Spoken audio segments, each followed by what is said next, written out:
Thank you, Ron. It would be impossible to be involved in literature in any way in St. Louis without knowing who David Clewell is. He was our state poet laureate from 2010 to 2012, after all. Though he's not from St. Louis, he's been here since 1979, when he came to study poetry with Donald Finkel at Wash U and got his MFA there.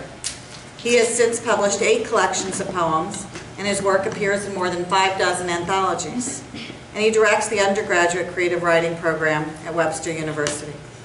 In doing just a teeny bit of research online to write this introduction, I came across a Rate My Professors page. Most of you probably know Rate My Professors. It's a website where students can rate their teachers and write comments, so of course this is something to be taken with an enormous grain of salt. But I was curious and I took a look, and this is what a couple of David's students had to say about him. He's clear in his expectations, and if you do what he asks, you'll have no problems. He doesn't spoon feed you. Feel free to experiment, but be ready to hear what he thinks, because he won't hold back.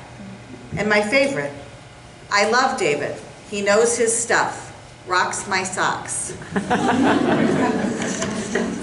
Last year, when the Revival issue was released, we made a list of the local and regional writers to whom we wanted to send some complimentary copies, letting them know what December was now and what it had been in the past.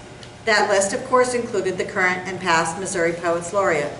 But before we could even send the copies out, in came a submission from David Clewell, a batch of poems accompanied by a note that said he'd known December, the magazine and the press, in its earlier incarnation, that the magazine and Kurt Johnson had meant a lot to him in his, quote, cutting my teeth days of yore.